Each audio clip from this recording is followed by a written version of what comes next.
Stephen, Welcome to the program. here you are. Stephen, thank you so much for joining us. How are you doing today?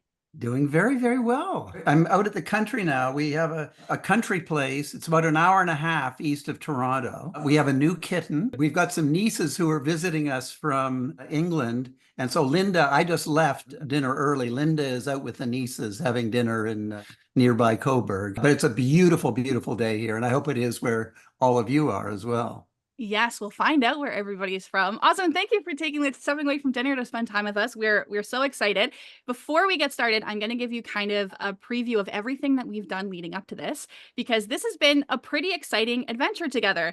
First of all, at the beginning of May, everybody who signed up for the book club got their signed bookmarks by you and Christopher Ward. That was an exciting way to kick off the month. And then for 6 straight weeks, we all got together and read through Whatever It Takes by Mr. Stephen Stohn. We did weekly readings together. We watched the episodes that you produced, the classic LA complex moment. We watched through several episodes of Instant Star. We loved watching that. And most importantly, we had weekly discussions where we talked about how we related to your book, the stories that really stood out to us, and why this book made an impact on us. So first of all, I just want to say thank you for finishing all of that up with a live Q&A. We're so stoked to ask you every question we've ever wanted to know. I'm delighted to be here and looking forward to this. Awesome. The first person that we're going to start with today is someone that you're already very familiar with, and they were my co-host for the Whatever It Takes book club. It's Dave Wilson. What he did specifically is every time you mentioned an artist, whether it was, quickly in passing or a live Juno performance, Dave pulled it up for us during the meeting, and we got to really immerse ourselves into the book. So Dave has a few questions for you, and I'm going to let him kick it off for us. Dave, it's very good to see you again. So good to see you again, too. First of all, I just wanted to thank you again for your wonderful hospitality when I was out there in November in Toronto at Jocelyn's birthday party, and we all had such a great time. And actually, that goes right into my first question, which is when I was there, I remember you took me around and showed me a little bit of your music recording area. And you mentioned, I think, that you were working on something new with Christopher Ward. And I'm curious, is there anything more you can tell us about this project and what you guys are working on? It is, I'm glad you asked because I wanted to talk about it, but I was sort of hoping it would be finished by the time of this and that I could give you actually a sneak listen. I will give you all a sneak listen. It won't, but it would be about a month away if we can, Jocelyn, if we can figure out a way to have a sort of a pre-listen. Absolutely.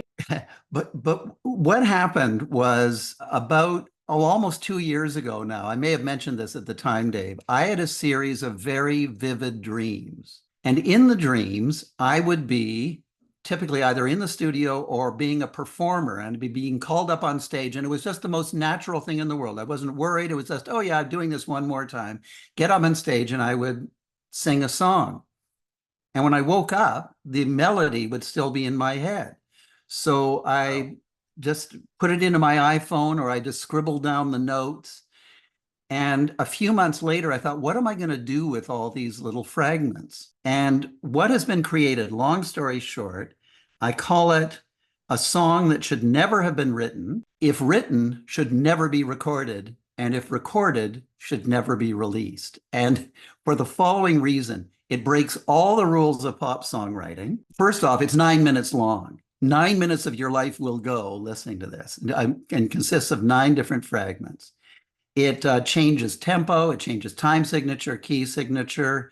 It actually, when you listen to it, I'm really, really pleased with it, and I've had so much fun producing it. It does have a beginning and a middle and end, and I can't wait to play it for you. But some things have happened along the way. At first, I thought, well, I'll just sing it into probably the little recording. It was just my Macintosh computer that I showed you. Then got a group of friends, including Will Bowes, who I think you know, he worked with us on Degrassi, and he actually appeared in Degrassi a few times. And he gathered together a bunch of absolutely fantastic musicians. We went into the studio. It's easier because I'm the part owner of the Orange Lounge recording studio, so I can go into the studio when I want to. And we laid down some tracks, and I thought, well, that will be it. We just took 2 days, and we had some girls coming in and singing. It was really, really fun. And then I ran into somebody who I played it for, and he said, oh, this has got a Beach Boys influence. I'm getting you in touch with someone who I think should actually be the singer of this song. Will sang this, and there's two other more real songs that I've recorded as well. And you know, they're great. I won't go on about them. And long story short, a guy named Matt Jardine, he is the son of Al Jardine, one of the founding Beach Boys. He has sung. I sent it all down to him in Flagstaff, Arizona. He has provided almost all the harmonies. He's done the lead vocal. It's haunting Beach Boy kind of lead vocals. And then my friend Jim McGraw, who did so much of the score on Degrassi, but is a brilliant orchestrator, I asked him, could I hire you to do orchestrations? And he said, no, you can't possibly hire me. This is a fun project. I'm going to do it, but you can't pay me. But the rule is we can't use synthetic strings and horns. You have to hire real string and horns players. But I've got a group of people who, there's one guy who's been nominated for a Grammy. He does stuff for Dua Lipa. And they just re-record it. There's only like 3, it sounds like a full orchestra. So we've got that. And now, as we speak, a guy in New York who specializes in weird music has the Opus 42, Ode to Summer, the 9-minute song, and 2 other songs. And so in about 3 weeks, we should have the mixed product. And I'm going to press it up in albums. I will send them out to you, Jocelyn, and maybe you can give some of them away to some lucky readers. You got it. But it all started from a dream, and it has been so much fun. And you know from that chapter in my book what I think about dreams. And this is just yet another example of that. I love that. I'm so excited you could tell us that much about it, because I literally thought you might say, oh, I can't tell you anything about it yet. But I will gladly give 9 minutes of my life to listen to that whenever it's ready, and you can send it to us. I have one other follow-up question, because I know music is your passion and one of your passions. You mentioned in the book that one of your favorite things about production on Degrassi was participating in the sound work and the music. And I'm wondering if you could tell us a little bit more about what that process looked like, or what made it so enjoyable to you. Well, first of all, the enjoyable part is it's a team effort. There's overall in the team, there's about a dozen people who are involved. And I just love working with people and helping to draw out their own creativity. So we would have, when we had a rough cut of an episode, we would take it down to Jim McGraw's place, the same person I was just talking about. And he and Tim Welch would be there. There would be a music supervisor there. There'd be a few others there. And we would look through the rough cut and we would spot, oh, in this area, I think we need something to lift up if something's not quite working, we need to lift up the emotion. In this area, it would be great to have a song of some sort that captures the spirit of the thing. And we go through that for all, 22 minutes or however long the episode was. We'd actually spot usually 2 or 3 or 4 episodes at a time. But then the next week we'd come back and the music supervisor would have a bunch of possible songs, like recorded tracks, usually Canadian artists, Canadian indie artists. We love working with indie artists. But Jim and Tim would have created some score elements. And the fun thing about it was, they would play it and we'd make some comments and say, oh, that's working, that's not working. And, they'd go back to it. But if there was a very emotional scene, one of the tricks that Jim had was he would play it and he wouldn't look at me. He would sort of look over there and be not looking at me, but out of the corner of his eye, he'd be looking at me. And if I wasn't crying, he would say, no, it's not good enough. I'm going to do it again. And if I was crying, he'd go, okay, we got it. I love that so much. Thank you. And then, by the way, we go into the actual mix session, which is in a studio with some people who are now mixing the dialogue. They've done some post-sync on the dialogue. They've got some background effects. They've got Foley, which is just the sound of rustling and things like that.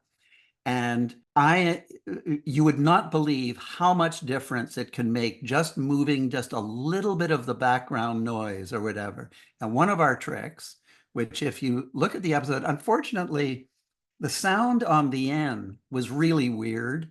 Like they just ingested the song wrong.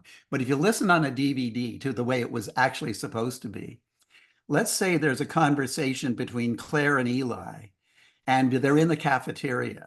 So the sound mixers before we went into the mix, would just have the sound of the cafeteria behind. And I'd go, no, no, no, no, no, no, no, no, no. We can start off with the sound of the cafeteria, but now we have to sneak it down as they are talking. We'll sneak it down, sneak it down, sneak it down, because they're not listening to the cafeteria. They're listening to each other. They're intent on what is going on between them.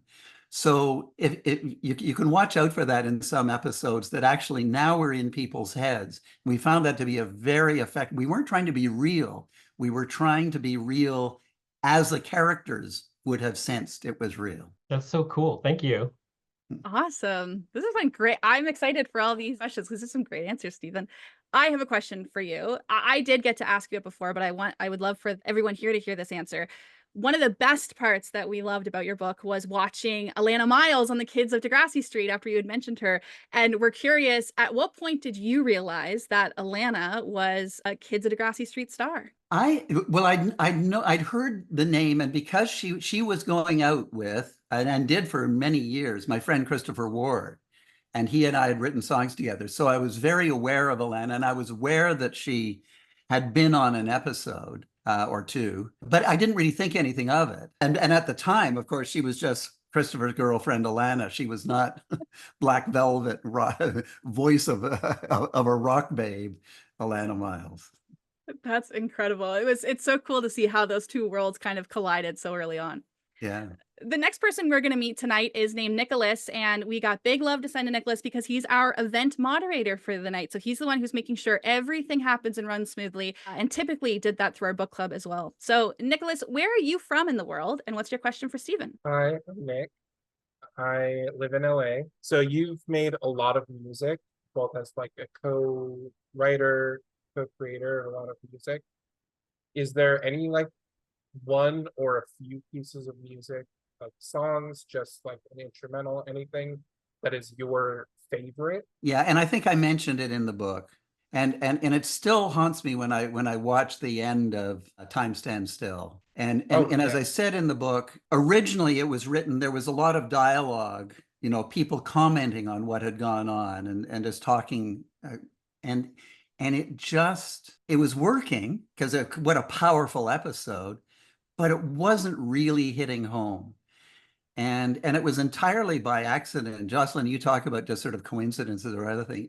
That I had been at Orange Lounge listening to Melissa McClelland with her song Rooftops. And I thought, wow, what a powerful song. It's all about being alone. And Linda called me in with the writers into the editing room and said, what do you think, Stephen? We're just not feeling it at the end. And I watched it and I said, I've got an idea that may be a really stupid idea. It turned out to be a really great idea. Let me quickly get this song and let's just lay it up and let's just lose the dialogue, or mostly lose the dialogue. And that song with its lyrics so captured, because the whole idea was to make Rick a figure. Nothing in Degrassi is black and white. Was to make Rick, if possible, how you could possibly make a school shooter a sympathetic person, but trying to make him as sympathetic as you can, that you say, I know what this guy has been through. And to have that song just talking about being on the rooftop, and in the song you can imagine is the singer Melissa thinking of jumping, or what is she doing? And she's just alone. And that was the way Rick felt. That to me was the most perfect marriage of picture and music. Awesome. Thank you, Nicholas. The next person we're going to hear from is named Sierra James. I have a little bit of a story to preamble this. One of the things that I took away from your book the first time I read it is how open you are to helping people achieve their dreams and using the resources you have to try to get them on the path that they want to take. So one idea that I came up with is I've started something called the Degrassi Kid Network, where if anybody has the same dream as me, where they want to make Degrassi content and celebrate the show, I've had enough experiences and some crazy opportunities that I'll teach you how to do that. Sierra James is one of the people who took me up on that opportunity, and they now have a podcast called Bruce Mackey's Library, where they are reading through all of the Degrassi books that have ever been printed. And of course, my Lord, one of those is the Whatever It Takes book as well. So Sierra James, what kind of question you got from Stephen, and where are you from in the world? Hey, Stephen. Hey, Sierra. Hi, I'm from South Carolina. I sent you a message saying that your Degrassi audiobook is my favorite Degrassi audiobook I've ever listened to, and I've listened to it about 10 times. Well, now I do remember that message because it's not like every day I get I get messages like that. So my question is about your audiobook, and I was just kind of wondering what your experience was like putting that together, because you have like many clips of all the different songs that you worked on and Christopher Ward during the interviews, and like even an entire remix to the TNG theme song at the end that I absolutely love. So like what was it like putting that together, you know? It was, the reason I did it, our book agent, Sam Hyatt, who's a really cool guy, as you know, just backing up, when I did the first manuscript and I had all the early chapters about the travels through Europe and playing in various places. And he would say, "Oh, nobody's going to be interested in that. Let's just jump to the car chase and talk more about later." So he's not always right. Anyway, I talked about doing an audiobook, and he was like, "Oh yeah, well, you sort of have to do an audiobook, but it's not a really big deal." And then we talked about doing a podcast made up of some chapters of the audiobook. And he said, "That is the stupidest idea I've ever heard." But in both cases, I wanted to not just do the audiobook, because in Linda's audiobook, it's not Linda speaking. So I just wanted to be the narrator because I had no idea what it would be like. So I thought, okay, let's try something. Now I know what it's like to do it. And it was fun. It was harder than you think. You can only talk for so long before your voice sort of gets hoarse. So I would have to come back to the studio again and again. It's not like I'm a professional actor in that regard. But I really enjoyed it, and it was sort of like reading the book. Well, it was reading the book again and discovering little nuggets in the book that I'd sort of forgotten about. And then when we did the podcast, that was fun because I got to choose different chapters of the book that I thought people would like and talk about them. And in most podcasts, you don't play songs, but I got a chance, because we controlled the songs, to put the songs in to actually illustrate what I couldn't actually illustrate in a sonic way in the book itself. So that was fun. Incidentally, I chose the 8. I thought, well, let's just do 8 chapters and it'll be free. And I want to choose 8 that show a bit of the range of the book, but I knew in my heart 2 things. One was that the Time Stand Still chapter would be the one that was downloaded the most. And I also knew that the Timeless Mind chapter, which I call the sort of the philosophy chapter, would be the one that was downloaded the least. And I was absolutely right for about 3 months. And then as time has gone by, it's absolutely switched. And the Timeless Mind chapter is now well outpacing even the Time Stand Still. And I knew the Instant Star one would appeal some Instant Star people. And I'm just so pleased because to me, the Timeless Mind chapter combined, and you guys wouldn't have known the Cowboy Junkies probably, but combined with the Cowboy Junkies character, because it talks about setting goals and doing things. Those 2 chapters to me are the most important parts of the book for me to get my own inside out and my own thoughts about the universe and life. So anyway, that's how I made my choice of chapters in the podcast.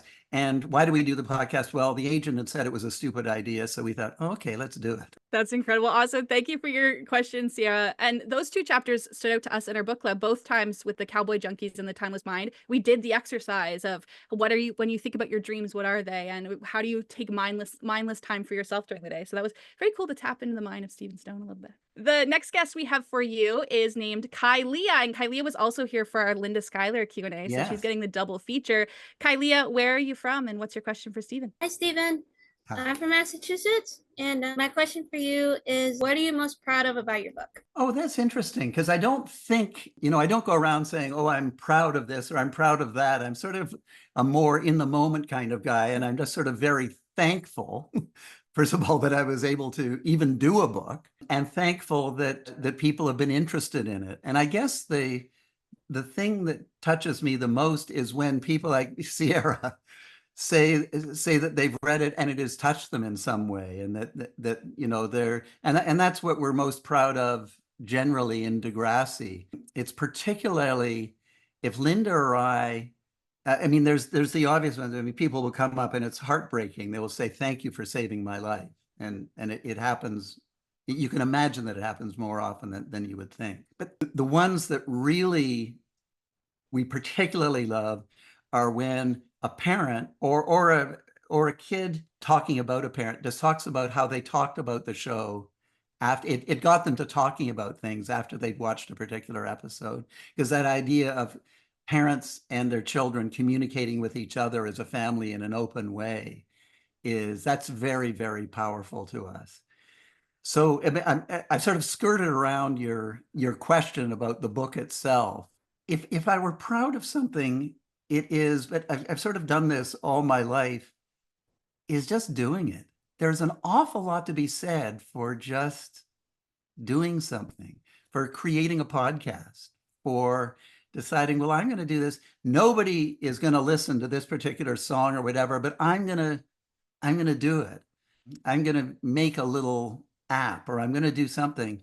And a lot of times, people will ask me, or Linda, or any of us, how do I get into the industry and what do I do? And my part of my answer is the very new agey. No, I want you to do morning pages. I want you to do an improv class. I want you to do this kind of stuff, which is not the answer they were expecting. But the other answer is just do it. Get together with some friends and create a little, 5-minute something or other. And it doesn't matter if nobody watches it. You'll be doing it and you'll learn from it and you'll love it, or you won't love it, but you'll go on. So sorry, I'm starting to ramble now. Oh, no, you're good. Your book is amazing. I love it. You're awesome. And thank you for taking the time to talk with all of us. Thank you. And, Awesome. Thank you, Kylia. The next person, again, is someone you've met before, but a very cool story related to our Q&A with Linda.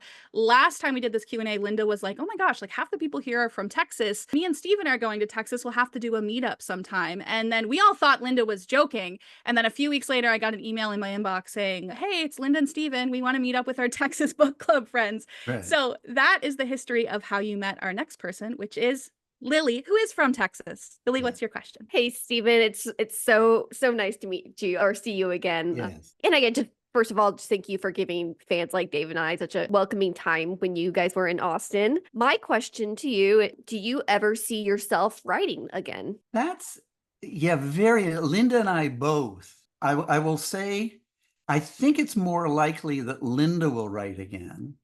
I think it's more likely that I will write music than because doing another, and I mean, some ways I sort of feel as though whatever it takes, because it wasn't really an autobiography. There was so much that was left out of the book. So there's so much that I didn't write about that I could do sort of a separate companion piece, which is everything that got left out. And I actually think it would be sort of interesting, but I've had so much fun being in the studio and working with musicians and doing this. And even though, at most, 10 people will ever listen to the music, it makes no difference. I'm 76 years old, and if I can do this and have some fun doing it, let's just do it. Awesome. Thank you, Lily.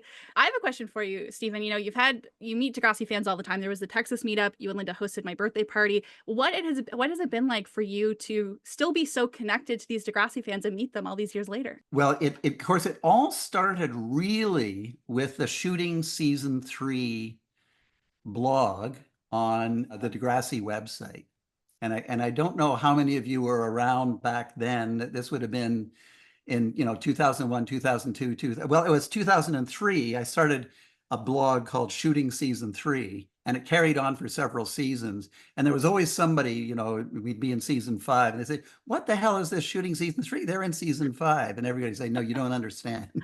And that was when we started to really, I was able to connect directly with the fans.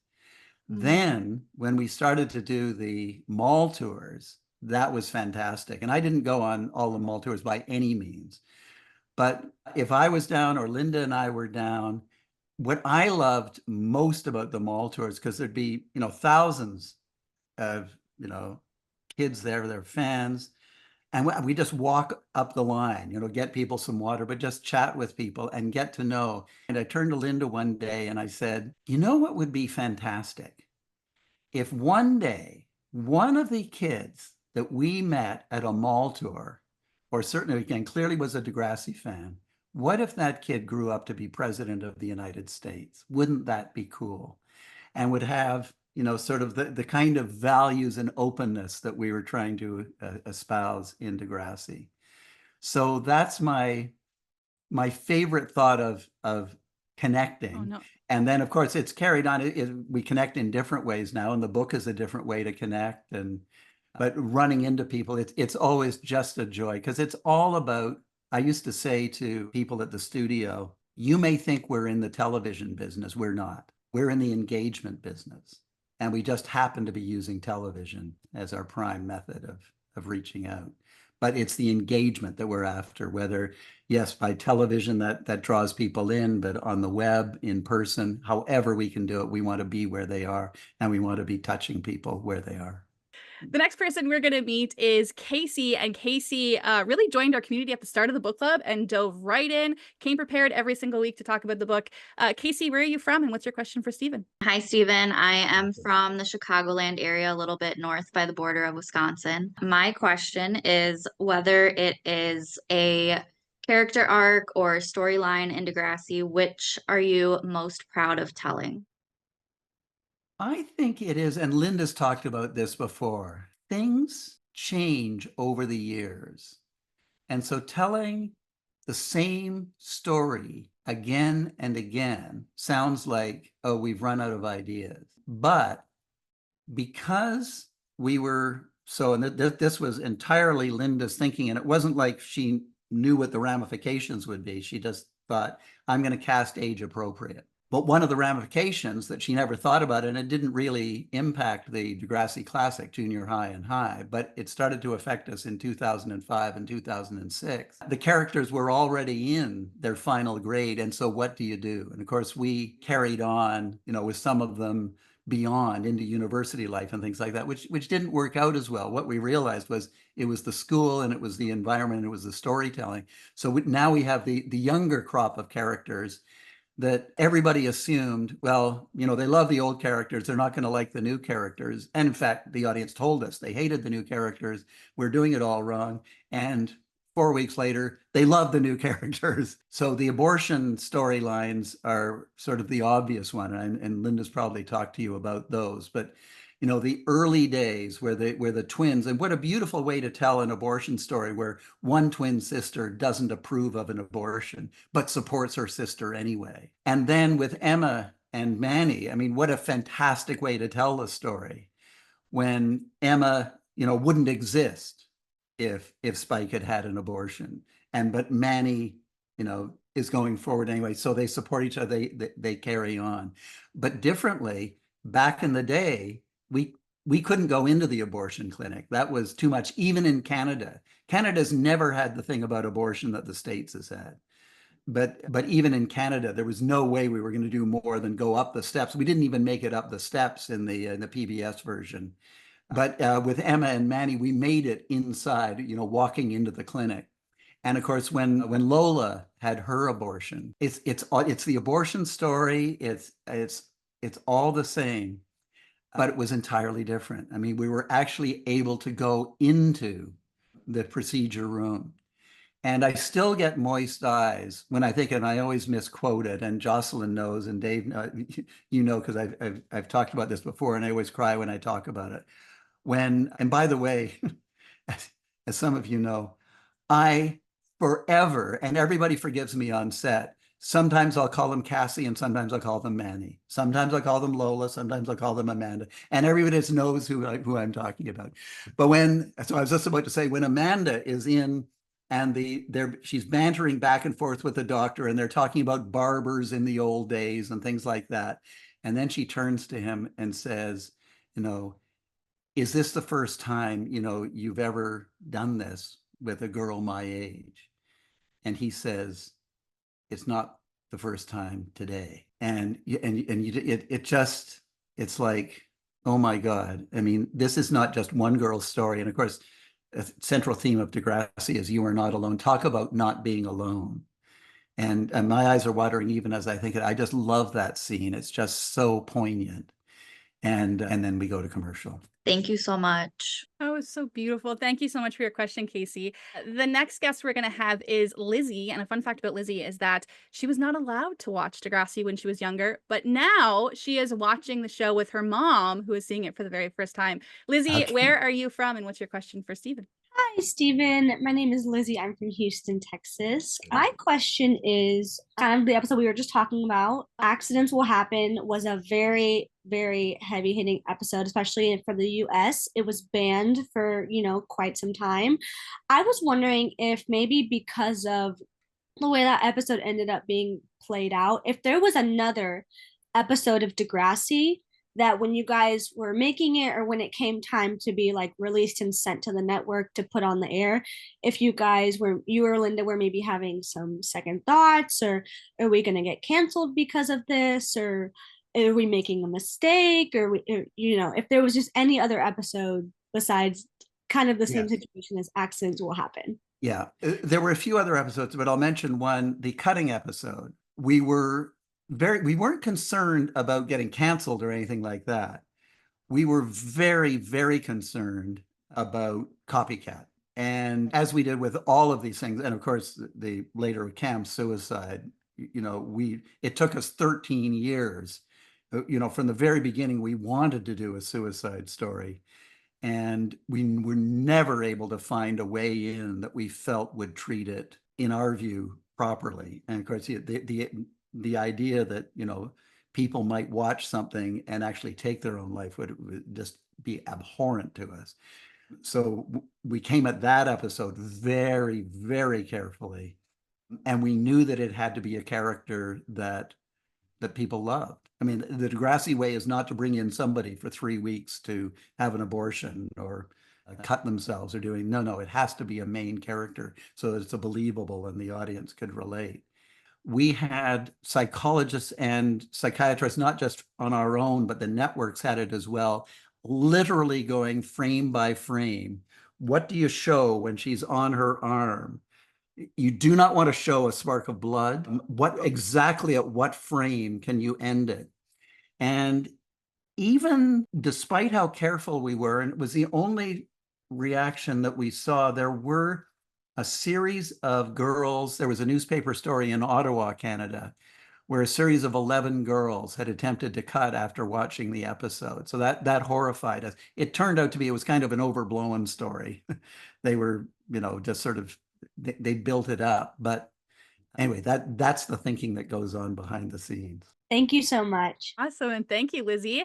The next person that is joining us is Lindsay, but I'm going to let Lindsay introduce herself because she has a pretty compelling story about what Degrassi means to her. Lindsay, what do you got for us? Hi, I live in Portland, Oregon. I'm originally from the Midwest, and part of the reason that I've always really, really cared about adolescent brain development, adolescent mental health, and that's one of the reasons that I really love Degrassi and that I've stayed connected to it over the years. I'm now a licensed mental health professional for adolescents, and that's my whole career.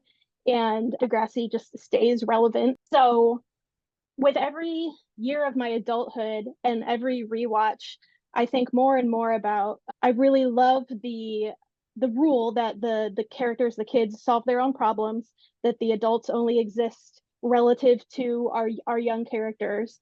But there are some situations where you need to know you can go to a trusted adult and you need to know what they should behave like. And I wonder, and I have an example if you need one, but I wonder if there are any storylines that if you did them again today or looking back that you think about, we could have or should have portrayed what a trusted adult interaction could look like here. Because some things you do need an adult for, like some things you don't have to figure out on your own. Yeah, no, it's absolutely true.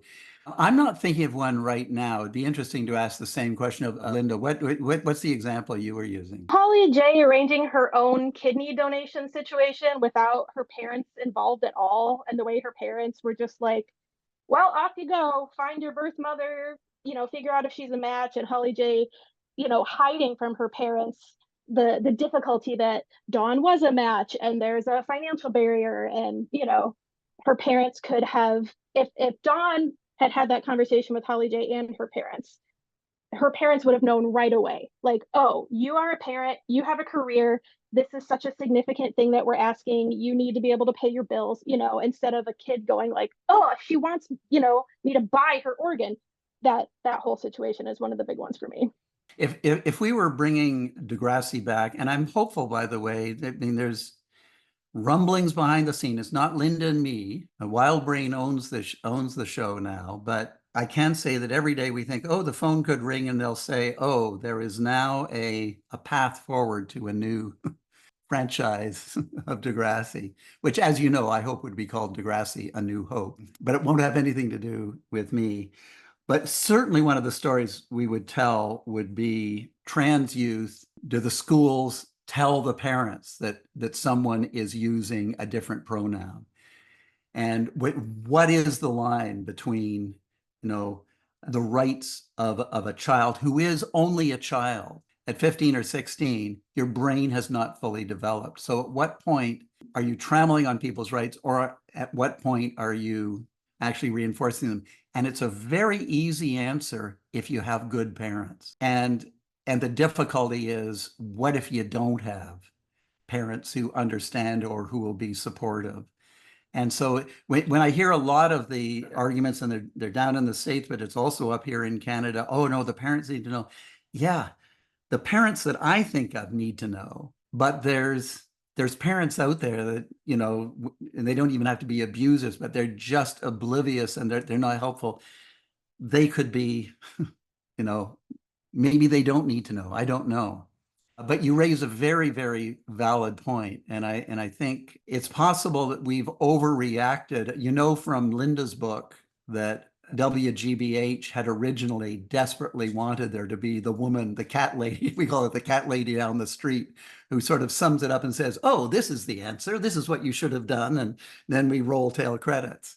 And that was the last thing in the world. So we've always fought against that. And maybe you're right that in some instances we went too far in the other direction. Thank you for that answer. Yeah, I didn't mention that the adolescents I work with are all experiencing homelessness. So a large number of them are transgender and queer. And you're absolutely right that depending on the parents, like, involving the parents is not always the safest move for a transgender teen. The next person we're going to introduce you to, well, actually, it's a reintroduction. We are introducing Carolina, who visited us at my 30th birthday party at your house. Carolina, where are you from, and what question you got for Stephen? Hi, Stephen. I'm in Ajax, Ontario, and I've got to say I've enjoyed many shows, including LA Complex, Instant Star, and I have to say I very invested in Riverdale. Oh my Lord. So much there. There was a lot happening. It's steamy. It was the family dynamics, the brothers doing this. It was just, it's a lot. And I enjoyed it, Stephen. And I'm just sad it ended. But yeah, so that's a show that, besides Degrassi, I really enjoyed following the Mackenzie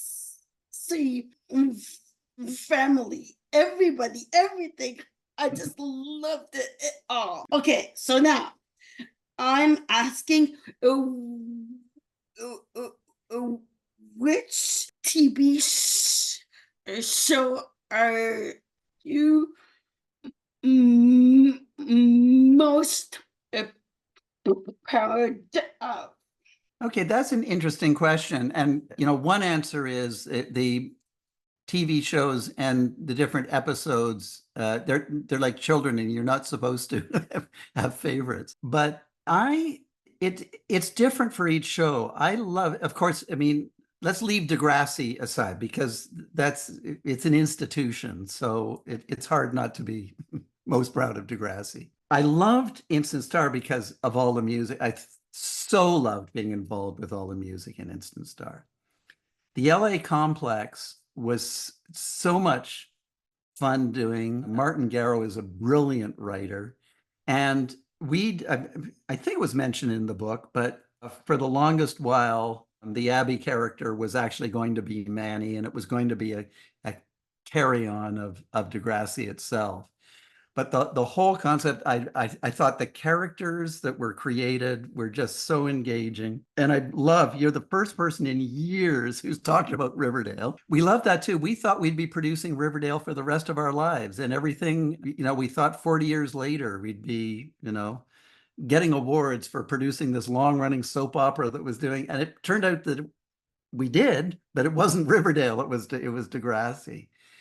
So it's very hard to say, that I liked, the LA Complex more than Instant Star or more than, and by the way, I loved Open Heart too. But yeah, I'm gonna defer and just say each one, like children, each one has their own positive sides, and we love them for that. And we don't try and say that this child is better than that child, or I love this child more than that Well, thanks, Stephen. child. Awesome. And thanks you, Carolina, for your great question. The next person we're going to meet has a very fun backstory. They had entered a competition on the N where they were looking for ideas for minisodes. And they said, what if the kids at Degrassi were pirates? Ashley, where are you from? And what's your question for Stephen today? Hi, I'm Ashley. I am from Los Angeles, California. And just first of all, thank you so much for making my claim to fame. It's the Pirates of the Cafeteria. I did that sort of. Oh, and you guys let me visit the set, even though I wasn't the #1 person that won the contest. So thank you for that. My question for you is about Instant Stars. So I know in your book you had mentioned that, that you do all the songwriting and making demos. And obviously there was a whole bunch of songs that didn't make it into the show. And I was wondering if there are any lyrics or demos or anything from Instant Star that didn't make it to the show that you'd be able to share with us at all. I get a lot of requests for when we put out the soundtrack albums, we had versions of songs that Jude sang on the television show, but were not sung on the soundtrack albums. It would be a different person singing them. And that was because Alex really, it was very important to her that she had her own music career and that she didn't want to be confused with Jude. I actually quite openly think she was wrong. I think Miley Cyrus has proven that you can be in a television show with a certain character and then come out and be entirely authentic and do your own music and do very well. But I admire anyone who has such strong principles. And to this day, I admire, even though I disagree with Alex, I absolutely admire that she has fought and continues to fight for things that she sees in her life as being authentic. So the question I usually get asked is, couldn't you release the versions of the songs with Alex singing on them? And there are other songs. It would be possible, and it might be, I'm just trying to think about it. We could go back to some of the original demo tapes, and maybe there would be some interest in putting out a playlist. We could talk with some of the producers who, the track people who'd put them together. They would be unfinished. In some cases, they might only be 30 seconds long, but in other cases, they would be they would be, what we heard at our home, and I would be crying and we'd be eating hamburgers and hot dogs and with everybody there at the end of the week. It's interesting. I'm going to make a note. I might talk with one or two of the producers and say, could we just do a little Spotify playlist? I mean, it's so easy to put things up on whether it's SoundCloud or Spotify or things like that.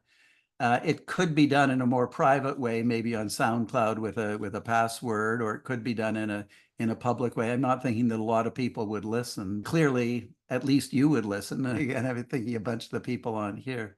So yeah, That would be interesting. Thank you so much. Awesome. Thank you, Ashley. I'm going to sneak in a question from myself here because I'm curious. One of the other shows that you love is Star Trek. There's so many references to Star Trek and Degrassi that name the Next Generation, James Tiberius York. If Degrassi came back, you'd love to name it A New Hope. I'm curious, though, about Degrassi references that you've heard in the wild. Is there a time that you heard a Degrassi reference that surprised you, or one that's just like really your favorite Degrassi reference somewhere else? Oh, no, I love, there was a Degrassi reference on things where you're not expecting, like I think it was on How I Met Your Mother or something like that. There was a Degrassi reference. Or if you're watching, what's the show with the theme music and you answer the questions with what is Jeopardy? something. Yeah, Jeopardy. So when it's on Jeopardy, and it's happened a few times on Jeopardy, maybe it's Degrassi or maybe it's Drake or something like that. I go, That's incredible. That's always fun for the fandom too, because I feel like the minute those episodes airs, the screenshot of the question just ends up all online and we're trying to guess the answer, and it just makes so much fun for the community. That's right. The next person we're going to meet is Taylor, and Taylor again was another person who came to the book club. Very prepared, had a notebook every single time with her questions prepared. Taylor, where are you from, and what question do you have for Stephen? Hi, Stephen. I am from Kansas. And my question is, you in your book kind of explain you're very much a go with the flow type of person. Now, have been in the entertainment industry for so long, if you could go back to the beginning and tell yourself or give yourself advice or steer yourself in one direction or another, kind of what would you do? Would you leave some parts of the education that you went through, or kind of change paths for yourself? No, I'm going to answer the question in a slightly different way, because I think in all of us there may be some moments that we wish we could go back and we sort of regret. Oh, I wish I'd been brighter. I wish I'd done it differently. I didn't mean to hurt that person. And yet we are the people we are today because we went through all those things. So I'm torn with, yes, in some ways, I mean, if I could go back and correct this and that, and would I have ended up going in a different direction if I'd done that? And I wake up each day just feeling so blessed and loving, what I'm doing and the people I'm surrounded with and the friends I have.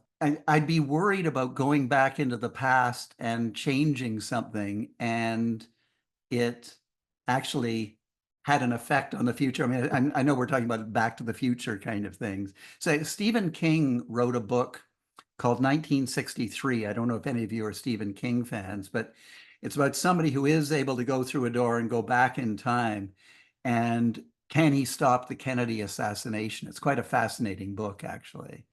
But as he goes back, he makes some changes, and then he goes forward to the future, and suddenly things have changed in a way he did not imagine. It's sort of, the butterfly that changes in Peking or in Beijing that changes the weather patterns overnight. You just don't know what will happen. So there's nothing major that I go back and say, and even being bullied as a child. And, I wish my parents had been more supportive. They weren't. And so I didn't get along with my parents. I felt, I'm going through all this. But would I be the same person if I hadn't been bullied as a child?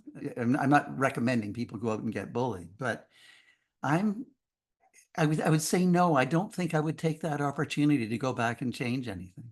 How about you? Would you? Is there something you would change?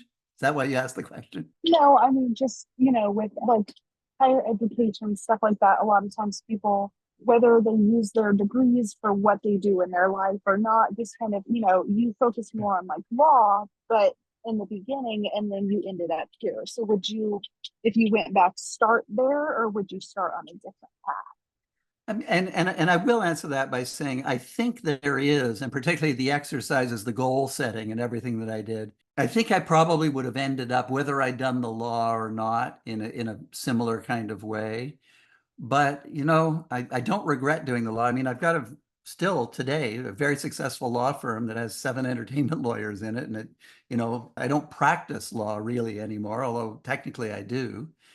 But because I'm a lawyer, people think I know what I'm talking about. So that makes things easier. So I don't regret having gone to law school. Thank you so much, Taylor.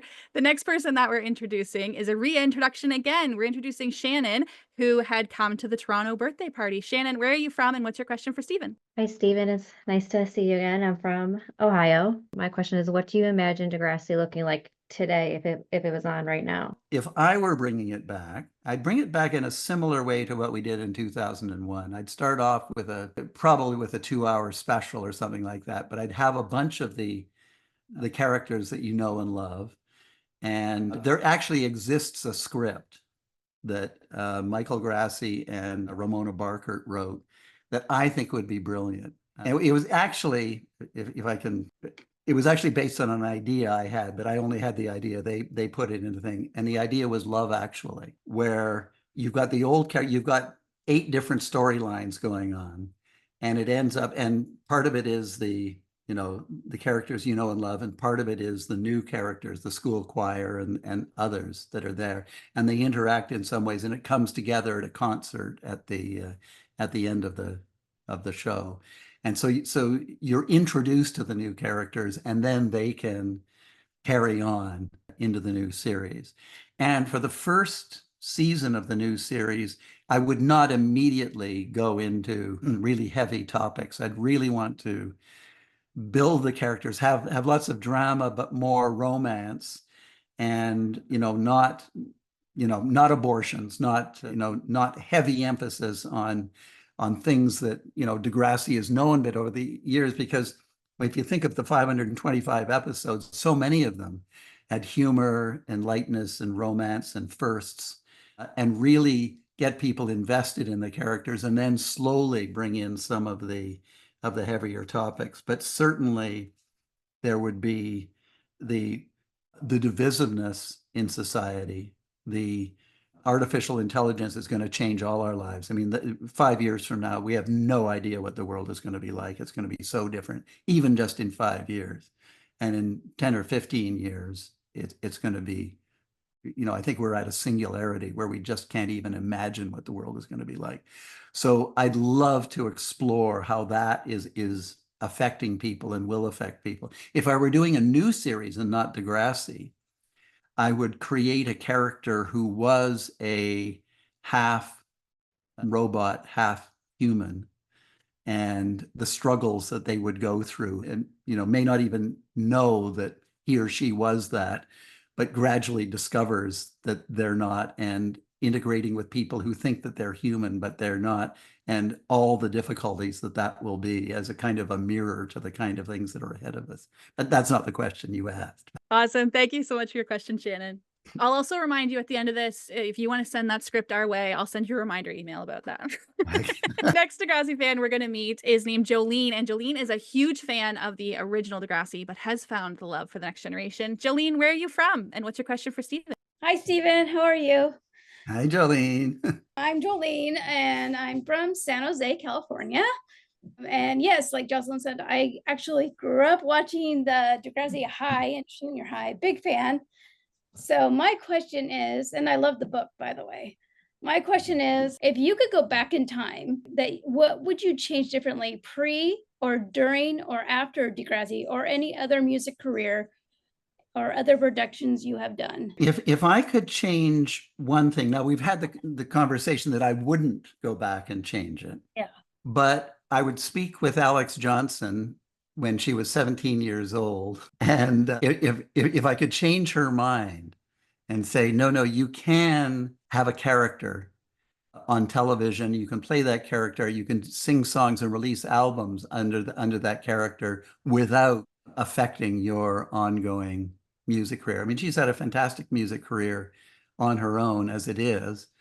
I think she could have had an even bigger career if we'd been able to do more of a Miley Cyrus with her. That would have just been a lot of fun. But having said that, once again, I'll fall back on saying, I don't think it's wise to go back and change the past. We don't know what would have happened. Awesome. Thank you so much, Jolene. I have a question for you, Stephen, because on the topic of the older Degrassi, a lot of fans have noticed that there's a lot of parallels between the two generations. I mean, Emma and Caitlin are basically the same character. Joey and Craig go through the same things. Stephanie K gets drunk at a party and or at school and embarrasses herself in front of her crush. Terry then later does the same thing. Was there any intention behind having such direct parallels between the two generations? Well, no, it wasn't a direct intention, but there's only so many stories in the world. As we know from Hallmark Christmas specials, there's really only one story, and you can have 50 different versions of that same story. No, as I said earlier, one of the joys of Degrassi is being able to tell a similar situation or a similar story, but it is different. Caitlin and Emma are different. Yes, they're the same and they're parallels, but it wasn't intentional to make. Really, how characters develop is in two ways. I mean, it starts off in the writer's mind, but then as the actor starts speaking the lines and we start seeing rough cuts and things like that, you start to see what is their strong parts. And so they start molding what the strengths and weaknesses of the characters are, the actor themselves, and over time it becomes a very nice synergy. And so it's not planned that certain characters are similar to old characters. It may have just happened. I love that. Okay, good to know. Thanks, Stephen. The next fan that we're going to introduce you to is Jessica. One thing that's special about Jessica is I think she has a special little story to share. Where are you from and what's your story or question for Stephen? Hi, Stephen. It's nice to meet you. Hi, Jessica. My question is, if you had to go back in time, what episodes would you change in the Degrassi Next Generation to Degrassi Next Class? What episodes would I change? Absolutely, 100%.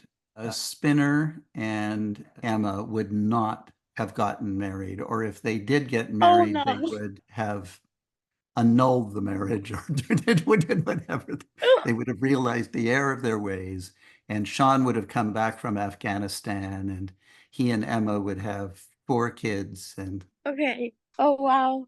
I love Spinner. But also me and my friends from on the Messenger, we're still keeping Degrassi alive. We're doing role playing with different characters and how we change up the storylines from what they did in the show to a different other way. I think that's great. And of course, we had fun with that sort of in the minis. You know, what if Jay were somebody and somebody were Jay? I forget how we did it. Those kind of things. Yeah, just mix things up. And it was such fun doing those minis. We loved doing them. And the crew loved doing them, because I think, you know, from the book, they could step up. If you were a second assistant cameraman, you could be the actual director of photography. The cast loved them because they could do some different things. And yes, if you're trying to play a pirate, as you know, none of them knew what a pirate sounded like. So they're all with these weird Irish accents going, "R." We're just roaring with laughter. But that kind of role playing, I think, is very, very healthy, and it just expands your mind and helps you see the characters and yourself in different ways. Awesome. Thank you, Jess, for your question, and very cool for role-playing Degrassi. The next person we're introducing you to is Kennedy, and Kennedy loves Degrassi. Sometimes I do TikTok lives, and Kennedy will join me as a guest, and we'll just spend the whole night talking about Degrassi. Kennedy, where are you from, and what's your question for Stephen? Hi, my name is Kennedy. I'm from Chicago. My question for Stephen Stohn is, how did you meet Linda? Well, in fact, I did meet Linda, as it is in the book. I had not known her until she walked into my office. I had just been called, I was a young lawyer, just called to the bar. And she had been recommended to me because when I was in law school, I'd had, you know, some songs on the radio. I'd already worked on a couple of films. So people knew I had a background in entertainment, and now I'm a lawyer. So maybe this young, just called to the bar lawyer could help Linda buy the rights to this little book called Ida Makes a Movie that she wanted to turn into just a short film. That was the very first time that we met. I mean, I helped her. We had no idea that would turn out to be the first of the kids of Degrassi Street. And we didn't have any interaction, I don't think, at all for several years after that, until Degrassi Junior High. So she did all the 26 episodes of Kids of Degrassi Street. She did her own sort of lawyering. There was very low budget. She couldn't afford a lawyer. But when Degrassi Junior High was starting, she realized, no, the time had come. She was raising money from investors. The budgets were bigger. She just couldn't do it all herself. And she remembered that nice young man who'd given her some free legal advice way back in the day. And I like to say that she's paid dearly for it ever since. It's incredible. Thank you so much, Kennedy, for your question. You've made several appearances in Degrassi. You were the ticket taker in the minisode. You appeared in a band in Throwback Thursday, and you and Ian Christensen are in the background of Degrassi Goes Hollywood. Can you pick one of those cameos you made? Tell us how it came about that you were going to be in the scene and how it felt to be in front of the camera this time. Oh, well, sort of being in front of the camera was fairly easy for me because I knew if I messed up, they'd fix it in post somehow, and I just wouldn't appear. I loved being in the minisode with Aubrey. That was just fun. But an interesting story of in the background of in the Hollywood scene with Ian Christensen, you're as an extra, you're supposed to be speaking. You're speaking in the background, but you don't actually speak. You just mouth the words and you go rhubarb, whatever. And Ian and I were talking, and the camera was rolling, and the AD, it was an LA AD, had to come over and say, "I know you're the executive producer, but could you stop talking during the scene?" I was like, "Oh yes, you'd think I would know better." we just got caught up in a conversation. And yes, I liked the thought of being an aging rock star. That was That was very cool. That's my favorite. I mean, you have Yan Moore, you have Phil Earnshaw, you have Michael, like such a cool, it's like one of those cool things to notice once you finally see it. Yeah. Awesome. Let's introduce you to a few more Degrassi fans. The next one is a really big fan named Sawyer, who I think also has a story and a question. Sawyer, where are you from? And what do you got for Stephen? Hello. Yeah, my name is Sawyer. I'm in Virginia. And yeah, before I get to my question, I did have a quick story that Jocelyn said I could share about sort of my initial introduction to Degrassi. I was raised in a very conservative, religious Christian home where I, among other awful things, I was really not encouraged to like speak my mind and stand up for myself. But one day at probably 11 or 12 years old, my whole family was over, my grandma, and a commercial came on Teen Nick with Manny walking down the hallway in her blue thong. And my entire family had really gross comments to make about it. And I had never seen the show at that point, but for some reason, my little brain decided I had to defend this show I'd never seen. And I was like, I love that show. It's awesome. It's my favorite show. And my family was so blown away by that out of character, like speaking out, that they kind of like shut up about it. And then wouldn't you know it, about 2 years later, Degrassi did become my favorite show. I got really into it when I was first starting to question my own sexuality and gender. And throughout the time have learned so much from it, and sort of and was there a particular, was it the Marco storyline that you were relating to, or oh gosh, there's so many. Marco, Adam obviously being transgender, I read the storyline when that came out. Yeah, a big thing that I was introduced to sort of indirectly through Degrassi was writing fan fiction and just writing in general. And now in my adult years, I am actually an author and a writer. So my question for you was, when working on either your book or Degrassi or any of your projects, what was the process for deciding when to like scrap or completely change something and go a different direction with it? Even before that, to me, one of the important things was not to prejudge. And it was not to be censoring along the way and think, oh no, I can't write about that, or I shouldn't do it. It was just get it all down. And I don't know if you've found this with your writing, but there's nothing like just write it. Get to the end. And it doesn't, you don't have to go back and correct this and that. No, you can worry, just get to the end. And then that informs as you go along. And then you say, oh, that was a really good chapter, but you know what? It's not moving the story along. Maybe I can keep that idea and work on it in someplace else. And you can be more objective, I guess, once you've actually got the entirety there. So I'm not quite answering your question, but I think I'm a great fan, and that's why I like the idea of, and any of you who haven't done an improv course, doing improv, or doing, the morning pages to me are an exercise in writing without self-censorship. It's a method of training the mind just to allow it to come out, no matter how stupid it is. And that's what improv is about. It doesn't matter how stupid, just it goes out there. And if you can train the mind to be unfiltered, then there's going to be a bunch of good stuff. There's going to be a bunch of very stupid stuff. But then, you can go back later. So I guess my thinking is the process of throwing out shouldn't happen too soon. That was incredible advice. Thank you so much, Stephen. Awesome. And thank you, Sawyer, for such a great question. The next Degrassi fan we are going to meet is Megan, who, again, of course, she's here. So she's a huge super fan. Megan, where are you from in the world, and what's your question for Stephen today? Hi, Stephen. I'm Megan. I'm from Morro Bay, California. My question for you is, how would you have liked to see Degrassi next class end? Would you have brought back like more people from other generations, or if you had a chance, how would you like to see that end? Yes, we were not expecting it to end when it did. And by the way, if I can go behind the scenes, to this day, we were never canceled. That was one of the most frustrating things of all. It's sort of, if you could imagine, if you have a relationship with somebody and it seems like it's over and they're still talking with you and it's clearly over, but it's not over. And Netflix kept saying, no, we're interested, keep doing this, let's do it. And it just went on and on. So we couldn't say anything to the fans. We couldn't say, oh, we're canceled, we're moving on. It would have been so wonderful if they'd canceled us. I would have loved to have been canceled at that point, because then we could have developed something new, be a new series, and we could move on. So that was and has been a very, very frustrating time. I mean, obviously now we know we're canceled. We have clued in after several years have passed that we're canceled. But carrying it on, I mean, I think we would have, I'm not thinking of the specific storylines.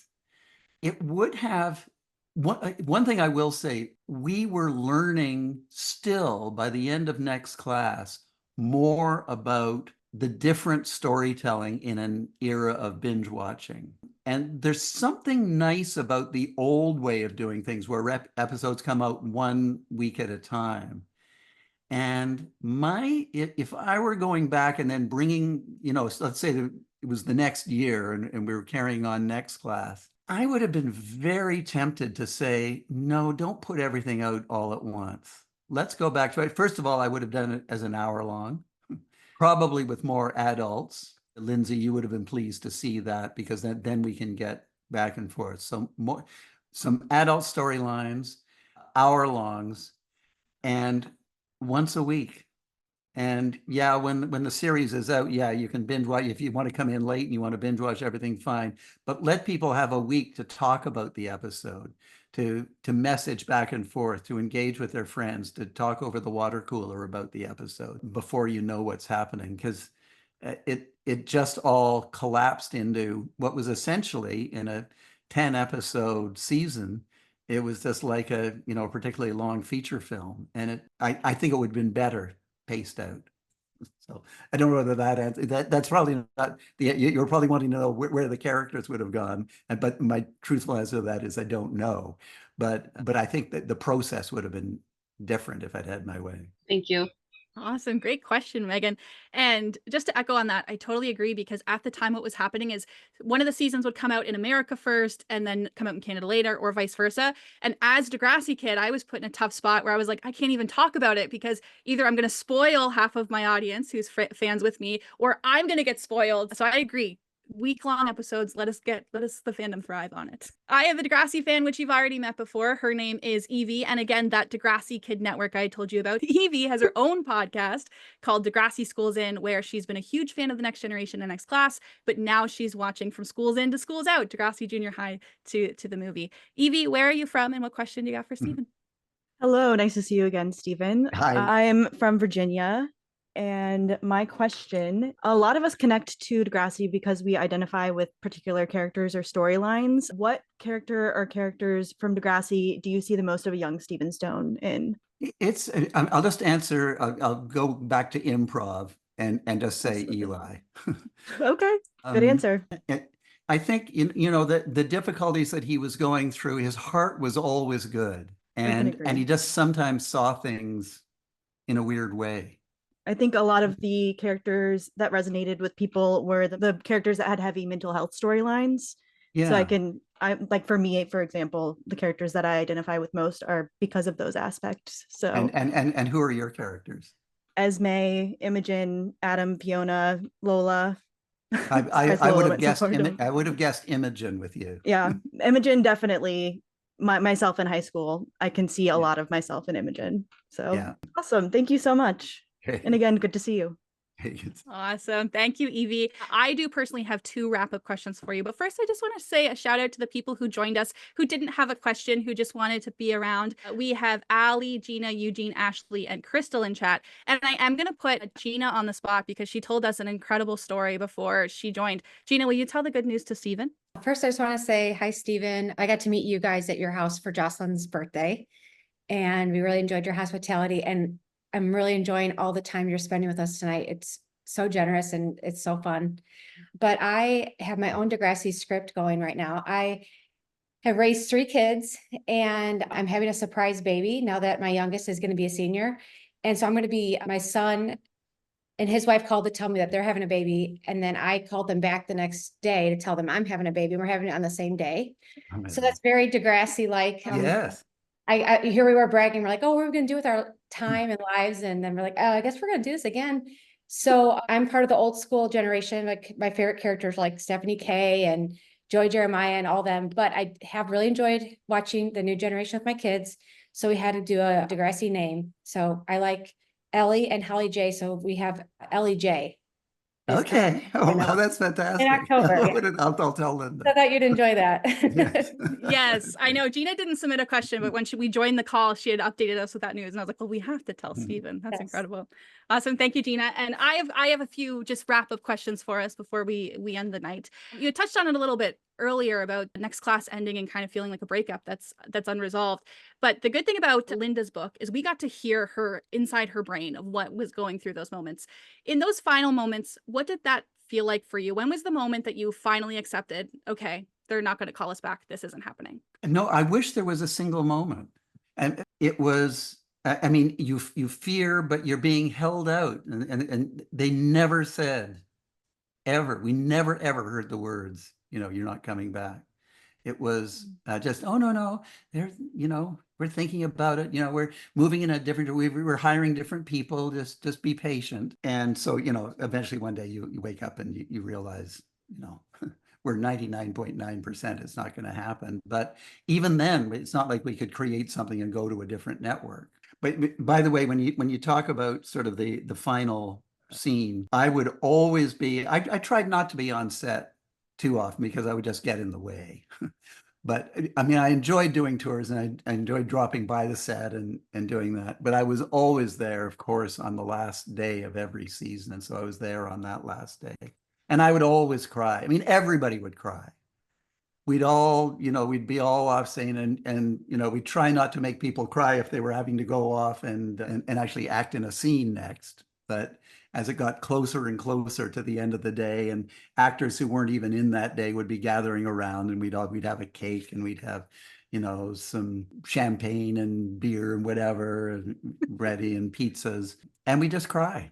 So I'm in favor of crying. I think we should have a little society. I forget who it was earlier who's a crier also, but yes, okay. Good for you. I love that. I know we do get that behind the scenes video on YouTube on the last day where they're saying goodbye to the seniors and then they're saying our year is coming next, like it's going to be our year, and then that year never comes, and it changes your perspective a lot. Yeah. One thing I'm curious about, you released this memoir 6 years ago. A lot of life has happened since. If you were going to rewrite your memoir and start it today, is there anything that would have changed about your stories, or maybe something new that might have ended up in it? Well, the new thing would be I would wait until the Opus 42 Ode to Summer comes out. I would write a chapter on that, and I would promote the hell out of it so that I could get it up from 10 Spotify listens way up into the 50 or 60 stratosphere in terms of number of listens. I love that. That's a great answer. The very final question I have for you tonight, Stephen, is what do you miss the most about producing Degrassi? Oh, it's the people. Yeah. I mean, it was, I think every series, every movie, you always talk about it being a family. But it was just so particularly true in Degrassi for a couple of reasons. One, I mean, obviously Linda and I very much wanted to create that kind of atmosphere. But almost all shows, you've got the writers may be in LA, the producers may be in New York, you're shooting on location. We were doing almost everything. We were on location sometimes, but mostly we're in the studio. The editing room is down the hall. The art department is over this way. The writers department is over here. So you're always running into people. And it makes for a terrific working atmosphere. Yeah, I mean, you're becoming friends with these people, but also if there's an issue, you just sort of run, oh, I was wondering about, oh yeah, so let's solve that. And then you go off and you have a conversation. Suddenly it's solved. And yes, so I really miss that camaraderie. There's something so special about working with talented people. And I don't just mean the actors. I mean, everybody was talented around there. And of course, in my case, on the music side as well, of different ideas coming out. And you realize that there's no ideas that are bad ideas. I mean, they're stupid ideas, but they're not bad ideas. And you just want to encourage them to come out, and then you meld them all, and something better always comes out, and you move forward. And that's a wonderful, wonderful process with people you like. I love that. I think, so much testament is owed to you and Linda, because we've met a lot of people from Degrassi who have done various projects with us. And every person we've met has not only talked so openly about how much they loved the show, but it's just been so kind and welcoming. Like, we are 30 Degrassi fans who are crazily obsessed with a show that hasn't put an episode out in 7 or 8 years, and every person has embraced us. So we want to say thank you to you and Linda for creating that kind of dynamic and welcoming such kind people. But before we wrap up, I want to give you the floor just to see if you want to say anything before we head out, and then I'll close us out for the night. One thing I haven't been able to do is read the chats, because I've been doing it. So I don't know if anybody has chatted with me or something like that. I haven't seen that, so I'm not spurning you. I'm just so thrilled, that you have been touched, all of you, in some way with something that Linda and I worked on, and to be able to carry on connecting. I've loved connecting from the shooting seasons 3 days on, and reaching out, and this is just a new way. And maybe next year or the year after, we'll gather together, and there will be a new Degrassi chapter that we can all be this little rebel force that sort of helps to propel it forward. I hope so. Amazing. Stephen, thank you so much. You've given us well over an hour and a half of your time. Everybody got their questions in. This is going to be one of those things that the energy sticks around from this forever, and we're all going to have this collective memory of just spending tonight with you. So thank you so much. But that's the end of the event. The only thing we ask is, can you tell Linda we said hi? I will indeed. I heard her coming in about half an hour ago, so I will go and tell her. And I'll tell her about LEJ too. She'll love that. Okay, that's the end of our event. Thank you so much, Stephen. I'm sure I'll message you on Instagram and we'll stay caught up. Okay. But thank you Thank for you coming. all so much. Wonderful seeing you all. Bye.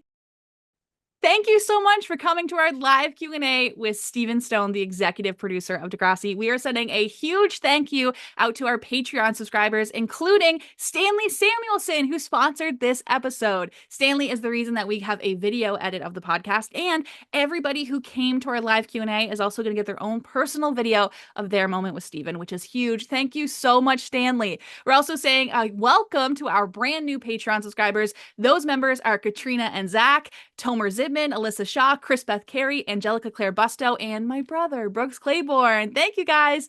And a shout out to our highest Patreon subscribers who make projects like this possible. We have Jolene, Taylor, Amber, Kennedy, Nicholas, Sarah J. and Shannon, and Angie, Alana, Becca, Brittany, Christine, Chrissy, Chantel, Christopher, Daniela, Darcy, Dave, Degrassi CSI, Emily, Ethan, Eugene, Gina, Jack, Jamie, Jess, Joe, Joey, Kat, Courtney, Catherine, Casey, Kristen, Crystal, Kylia, Lindsay, Lizzie Games, Megan, Mackenzie, Nina, Mike, Nessa, Rachel, Rebecca, Racine, Randy, Renee, Sawyer, Sam, Stephanie, Sarah, Shane, Sierra, Sunita, Tierney. A huge thank you to Nixon from the Degrassi Generations Facebook page, and of course our editor, Evie Passini, who put all of her work into making this episode look so nice for us. Thank you guys for making this episode possible and supporting Degrassi Kid projects.